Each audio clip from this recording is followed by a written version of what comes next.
Kanchan Outlook। Satnam Shri Waheguru ji. Comment section ਦੇ ਵਿੱਚ Waheguru type ਕਰਕੇ ਫਤਿਹ ਕਬੂਲ ਕਰੋ ਜੀ। ਵਾਹਿਗੁਰੂ ਜੀ ਕਾ ਖਾਲਸਾ, ਵਾਹਿਗੁਰੂ ਜੀ ਕੀ ਫਤਿਹ। ਤੁਸੀਂ ਆਪਣੇ ਸੁਝਾਅ ਅਤੇ ਸਵਾਲ ਵੀ ਕਮੈਂਟ ਕਰ ਸਕਦੇ ਹੋ। ਤੁਹਾਡੇ ਸੁਝਾਵਾਂ ਦੇ ਉੱਤੇ ਕੰਮ ਕਰਨ ਦੀ ਅਤੇ ਤੁਹਾਡੇ ਸਵਾਲਾਂ ਦੇ ਛੇਤੀ ਤੋਂ ਛੇਤੀ ਜਵਾਬ ਦੇਣ ਦੀ ਪੂਰੀ ਕੋਸ਼ਿਸ਼ ਕੀਤੀ ਜਾਏਗੀ। ਹੁਣ ਸ੍ਰੀ ਗੁਰੂ ਗ੍ਰੰਥ ਸਾਹਿਬ ਜੀ ਦੇ 150ਵੇਂ ਅੰਗ ਦੀ ਵਿਆਖਿਆ ਕਰਦੇ ਹਾਂ ਜੀ। ਮਹਿਲਾ ਦੂਜਾ। ਅੱਗੇ ਪਾਲਾ ਕੇ ਕਰੇ ਸੂਰਜ ਕੇ ਹੀ ਰਾਤ, ਚੰਦ ਹਨੇਰਾ ਕੇ ਕਰੇ ਪੌਣ ਪਾਣੀ ਕਿਆ ਜਾਤ। ਕਹਿੰਦੇ ਅੱਗ ਨੂੰ ਪਾਲਾ ਕੀ ਕਰ ਸਕਦਾ ਹੈ ਤੇ ਸੂਰਜ ਨੂੰ ਰਾਤ ਕੀ ਕਰ ਸਕਦੀ ਹੈ। ਨਹੀਂ ਤੇ ਪਾਲਾ ਅੱਗ ਦਾ ਕੁਝ ਵਿਗਾੜ ਸਕਦਾ ਹੈ ਤੇ ਨਾ ਹੀ ਰਾਤ ਸੂਰਜ ਦਾ ਕੁਝ ਵਿਗਾੜ ਸਕਦੀ ਹੈ। ਬਿਲਕੁਲ ਉਸੇ ਤਰ੍ਹਾਂ ਹੀ ਚੰਦ ਹਨੇਰਾ ਕੇ ਕਰੇ, ਕਹਿੰਦੇ ਹਨੇਰਾ ਚੰਦ ਦਾ ਕੀ ਵਿਗਾੜ ਸਕਦਾ ਹੈ ਤੇ ਪੌਣ ਪਾਣੀ ਕਿਆ ਜਾਤ, ਤੇ ਉੱਚੀ ਨੀਵੀਂ ਜਾਤ ਦਾ ਜੋ ਪ੍ਰਚਾਰ ਹੈ ਜਾਂ ਸਬਜੈਕਟ ਹੈ ਉਹ ਹਵਾ ਤੇ ਪਾਣੀ ਨੂੰ ਕੀ ਕਰ ਸਕਦਾ ਹੈ। ਧਰਤੀ ਚੀਜੀ ਕੇ ਕਰੇ ਜਿਸ ਵਿੱਚ ਸਭ ਕੁਝ ਹੋਏ, ਕਹਿੰਦੇ ਜਿਸ ਧਰਤੀ ਦੇ ਵਿੱਚੋਂ ਸਾਰੀਆਂ ਚੀਜ਼ਾਂ ਉਪਜੀਆਂ ਨੇ, ਪੈਦਾ ਹੋਈਆਂ ਨੇ, ਉਹ ਚੀਜ਼ਾਂ ਉਸ ਧਰਤੀ ਨੂੰ ਕੀ ਨੁਕਸਾਨ ਪਹੁੰਚਾ ਸਕਦੀਆਂ ਨੇ। ਨਾਨਕ ਤਾ ਪਤ ਜਾਣੀਐ ਜਾ ਪਤ ਰੱਖੈ ਸੋਏ। ਤੇ ਜਿਹੜੀ ਇੱਜ਼ਤ ਉਸ ਪਰਮਾਤਮਾ ਨੇ ਸਾਨੂੰ ਬਖਸ਼ੀ ਹੈ ਉਹਨੂੰ ਵੀ ਕੋਈ ਖਤਮ ਨਹੀਂ ਕਰ ਸਕਦਾ। ਇਸ ਲਈ ਸਾਨੂੰ ਉਸ ਪਰਮਾਤਮਾ ਵੱਲੋਂ ਜੋ ਇੱਜ਼ਤ ਪ੍ਰਾਪਤ ਹੋਈ ਹੈ ਉਸੇ ਨੂੰ ਹੀ ਅਸਲ ਇੱਜ਼ਤ ਮੰਨਣਾ ਚਾਹੀਦਾ ਹੈ। ਜੋ ਸਾਨੂੰ ਲੋਕਾਂ ਵੱਲੋਂ ਮਿਲੀ ਹੈ ਉਹ ਕਿਸੇ ਵੇਲੇ ਵੀ ਨਸ਼ਟ ਹੋ ਸਕਦੀ ਹੈ। ਪੌੜੀ। ਤੁਧ ਸੱਚੇ ਸੁਬਹਾਨ ਸਦਾ ਕਲਾਣਿਆ, ਤੂੰ ਸੱਚਾ ਦੀਵਾਨ ਹੋਰ ਆਵਣ ਜਾਣਿਆ। ਕਹਿੰਦੇ ਹੇ ਸੱਚੇ ਪਰਮਾਤਮਾ, ਮੈਂ ਤੈਨੂੰ ਸਦਾ ਸੁਬਹਾਨ ਆਖ ਕੇ ਵਡਿਆਉਂਦਾ ਹਾਂ। ਸੁਬਹਾਨ ਤੋਂ ਭਾਵ ਹੈ ਅਚਰਜ ਰੂਪ ਤੇ ਕਲਾਣਿਆਂ ਤੋਂ ਭਾਵ ਹੈ ਵਡਿਆਈ ਕਰਨਾ। ਕਹਿੰਦੇ ਮੈਂ ਸਦਾ ਸੁਬਹਾਨ ਕਹਿ ਕੇ ਤੇਰੀ ਵਡਿਆਈ ਕਰਦਾ ਹਾਂ।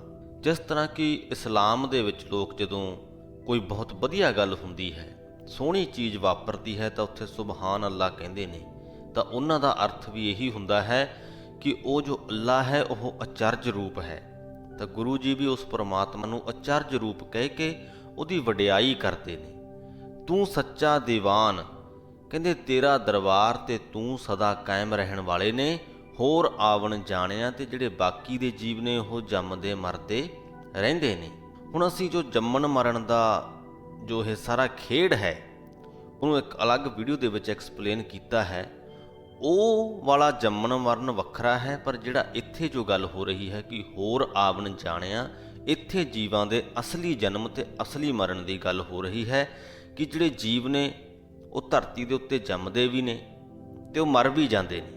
ਇੱਕ ਜੀਵ ਮਰਦਾ ਹੈ ਉਹਦੇ ਨਾਲ ਦੇ ਹੋਰ ਅਨੇਕਾਂ ਪੈਦਾ ਵੀ ਹੁੰਦੇ ਨੇ ਤੇ ਹੋਰ ਅਨੇਕਾਂ ਹੀ ਮਰਦੇ ਵੀ ਨੇ। ਜੋ ਜਨਮ ਮਰਨ ਦਾ ਜੋ ਸਿਲਸਿਲਾ ਹੈ ਇਸ ਸੰਸਾਰ ਦੇ ਵਿੱਚ ਚੱਲਿਆ ਆ ਰਿਹਾ ਹੈ, ਪਰ ਜੋ ਉਹ ਪਰਮਾਤਮਾ ਹੈ ਉਹ ਜੀਵਾਂ ਦੇ ਪੈਦਾ ਹੋਣ ਤੋਂ ਪਹਿਲਾਂ ਵੀ ਮੌਜੂਦ ਸੀ। ਜਦੋਂ ਕੋਈ ਜੀਵ ਮਰਦਾ ਹੈ ਤਾਂ ਉਹਦੇ ਨਾਲ ਪਰਮਾਤਮਾ ਨਹੀਂ ਮਰ ਜਾਂਦਾ, ਉਹ ਉਦੋਂ ਵੀ ਕਾਇਮ ਹੀ ਰਹਿੰਦਾ ਹੈ ਤੇ ਉਹਨੇ ਭਵਿੱਖ ਦੇ ਵਿੱਚ ਵੀ ਸਦਾ ਕਾਇਮ ਹੀ ਰਹਿਣਾ ਹੈ। ਇਸੇ ਲਈ ਗੁਰੂ ਜੀ ਕਹਿ ਰਹੇ ਨੇ ਕਿ ਤੂੰ ਸੱਚਾ ਦੀਵਾਨ ਹੋਰ ਆਵਣ ਜਾਣਿਆ, ਕਿ ਜਿਹੜੇ ਹੋਰ ਜੀਵ ਨੇ ਉਹ ਆਉਂਦੇ ਜਾਂਦੇ ਰਹਿੰਦੇ ਨੇ ਪਰ ਤੂੰ ਸਦਾ ਕਾਇਮ ਰਹਿੰਦਾ ਹੈ। ਸੱਚ ਜੇ ਮੰਗੈ ਦਾਨ ਸੇ ਤੁਦੇ ਜੇਹਿਆ, ਕਹਿੰਦੇ ਜਿਹੜੇ ਜੀਵ ਤੇਰੇ ਪਾਸੋਂ ਤੇਰੇ ਨਾਮ ਦਾ ਦਾਨ ਮੰਗਦੇ ਨੇ, ਤੇਰੇ ਸੱਚ ਦਾ ਦਾਨ ਮੰਗਦੇ ਨੇ, ਉਹ ਤੇਰੇ ਵਰਗੇ ਹੀ ਹੋ ਜਾਂਦੇ ਨੇ। ਸੱਚ ਤੇਰਾ ਫਰਮਾਨ ਸਬਦੇ ਸੋਹਿਆ, ਕਹਿੰਦੇ ਗੁਰੂ ਦੇ ਸ਼ਬਦਾਂ ਦੀ ਮਦਦ ਦੇ ਨਾਲ, ਗੁਰੂ ਦੇ ਸ਼ਬਦਾਂ ਦੀ ਬਰਕਤ ਦੇ ਨਾਲ ਉਹਨਾਂ ਨੂੰ ਤੇਰਾ ਜੋ ਨਾਮ ਹੈ, ਤੇਰਾ ਜੋ ਸੱਚ ਹੈ, ਸੱਚ ਤੇਰਾ ਫਰਮਾਨ, ਤੇਰੇ ਸੱਚ ਦਾ ਜੋ ਹੁਕਮ ਹੈ ਉਹ ਸੋਹਣਾ ਲੱਗਦਾ ਹੈ। ਮੰਨਿਆ ਗਿਆਨ ਧਿਆਨ ਤੁਦੈ ਤੇ ਪਾਇਆ। ਮੰਨਿਆ ਤੋਂ ਭਾਵ ਤੈਨੂੰ ਮੰਨਣ ਦੀ ਸ਼ਕਤੀ, ਤੈਨੂੰ ਮੰਨਣ ਦਾ ਜਜ਼ਬਾ, ਤੈਨੂੰ ਮੰਨਣ ਦੀ ਇੱਛਾ ਜੋ ਹੈ ਉਹਨਾਂ ਦੇ ਮਨ ਦੇ ਵਿੱਚ। ਗਿਆਨ, ਇਹਨੂੰ ਜ਼ਿਆਦਾ ਐਕਸਪਲੇਨ ਕਰਨ ਦੀ ਲੋੜ ਨਹੀਂ। ਗਿਆਨ ਤੋਂ ਭਾਵ ਗਿਆਨ।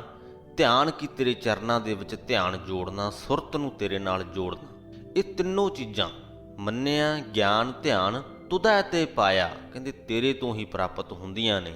ਕਰਮ ਪਵੈ ਨਿਸ਼ਾਨ ਨਾ ਚੱਲੈ ਚਲਾਇਆ, ਕਹਿੰਦੇ ਆਪਣੇ ਕਰਮਾਂ ਦੇ ਨਾਲ ਮਨੁੱਖ ਨੇ ਜੋ ਲੇਖ ਆਪਦੇ ਮੱਥੇ ਦੇ ਉੱਤੇ ਲਿਖ ਲਏ ਉਹਨਾਂ ਨੂੰ ਮਿਟਾਏ ਤੋਂ ਵੀ ਮਿਟਾਇਆ ਨਹੀਂ ਜਾ ਸਕਦਾ।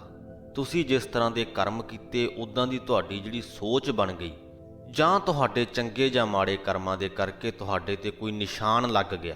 ਜਿਸ ਤਰ੍ਹਾਂ ਕਿ ਮਾੜੇ ਕਰਮਾਂ ਦੇ ਜਦੋਂ ਗੱਲ ਹੁੰਦੀ ਹੈ ਤਾਂ ਅਸੀਂ ਕਹਿੰਦੇ ਹਾਂ ਕਿ ਮਨੁੱਖ ਨੇ ਇਹ ਮਾੜਾ ਕਰਮ ਕੀਤਾ ਸੀ ਤਾਂ ਇਹਦਾ ਧੱਬਾ ਇਹਦੇ ਤੇ ਲੱਗ ਗਿਆ ਹੈ, ਇਹ ਹੁਣ ਸਾਰੀ ਉਮਰ ਨਹੀਂ ਮਿਟਣਾ। ਉਸੇ ਤਰ੍ਹਾਂ ਹੀ ਜੇਕਰ ਕੋਈ ਇਨਸਾਨ ਚੰਗਾ ਕੰਮ ਕਰਦਾ ਹੈ ਤਾਂ ਉਹਦੀ ਵੀ ਇੱਕ ਪਹਿਚਾਣ ਬਣ ਜਾਂਦੀ ਹੈ ਜਿਹੜੀ ਕਿ ਨਹੀਂ ਮਿਟਦੀ। ਤੂੰ ਸੱਚਾ ਦਾਤਾਰ ਨਿਤ ਦੇਵੈ ਚੜ੍ਹੇ ਸਵਾਇਆ। ਕਹਿੰਦੇ ਤੂੰ ਸੱਚੀਆਂ ਬਖਸ਼ਿਸ਼ਾਂ ਕਰਨ ਵਾਲਾ ਹੈ, ਤੂੰ ਨਿਤ ਬਖਸ਼ਿਸ਼ਾਂ ਕਰਦਾ ਹੈ।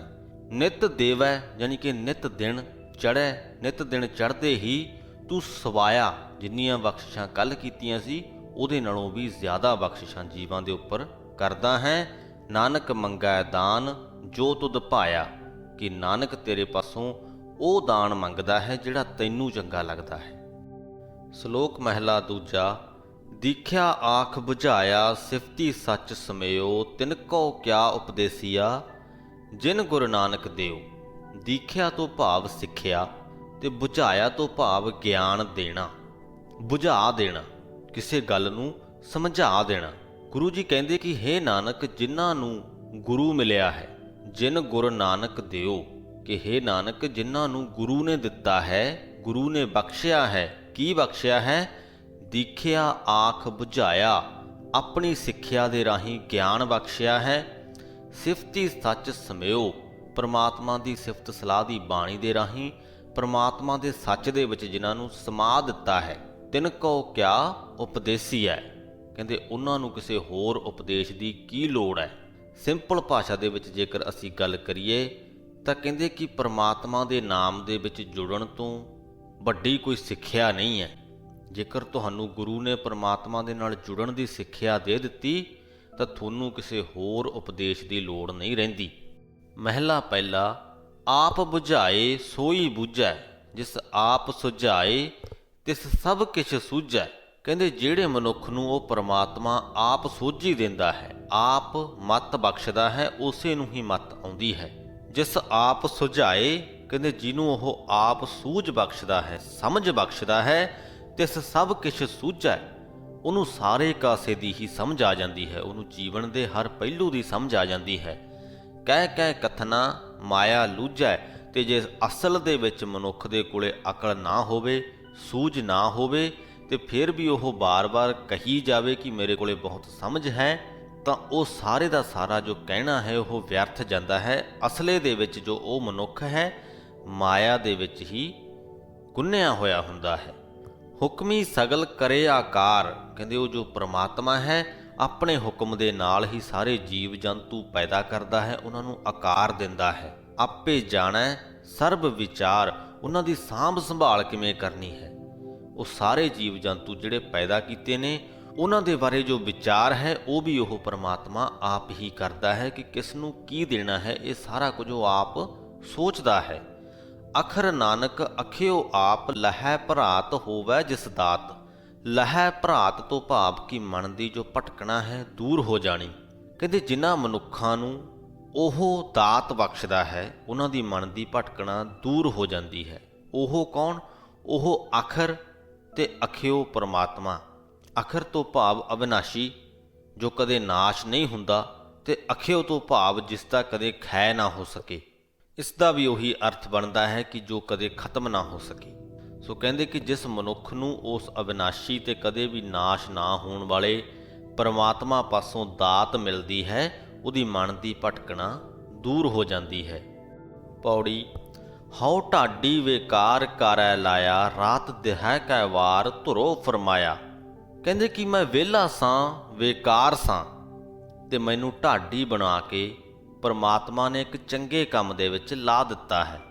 ਰਾਤ ਦਿਹੈ ਕੈ ਵਾਰ ਧੁਰੋ ਫਰਮਾਇਆ। ਕਹਿੰਦੇ ਧੁਰੋਂ ਉਸ ਪਰਮਾਤਮਾ ਦਾ ਹੁਕਮ ਆਇਆ ਹੈ ਕਿ ਭਾਵੇਂ ਦਿਨ ਹੋਵੇ ਭਾਵੇਂ ਰਾਤ ਹੋਵੇ, ਮੈਂ ਉਸ ਪਰਮਾਤਮਾ ਦੀ ਵਾਰ ਗਾਉਣੀ ਹੈ। ਢਾਡੀ ਸੱਚਾ ਮਹਿਲ ਖਸਮ ਬੁਲਾਇਆ। ਮੈਨੂੰ ਢਾਡੀ ਨੂੰ ਉਸ ਪਰਮਾਤਮਾ ਨੇ ਆਪਣੇ ਮਹਿਲ ਦੇ ਵਿੱਚ ਬੁਲਾ ਲਿਆ ਹੈ। ਸੱਚੀ ਸਿਫਤ ਸਲਾਹ ਕੱਪੜਾ ਪਾਇਆ, ਤੇ ਆਪਣੀ ਸਿਫਤ ਸਲਾਹ ਰੂਪ ਕੱਪੜਾ ਮੇਰੇ ਉੱਪਰ ਪਾ ਦਿੱਤਾ ਹੈ, ਜਾਂ ਸਿਰੋਪਾਓ ਮੇਰੇ ਉੱਪਰ ਪਾ ਦਿੱਤਾ ਹੈ। ਮੈਨੂੰ ਆਪਣੀ ਸਿਫਤ ਸਲਾਹ ਰੂਪੀ ਸਿਰੋਪਾ ਬਖਸ਼ ਦਿੱਤਾ ਹੈ। ਸੱਚਾ ਅੰਮ੍ਰਿਤ ਨਾਮ ਭੋਜਨ ਆਇਆ।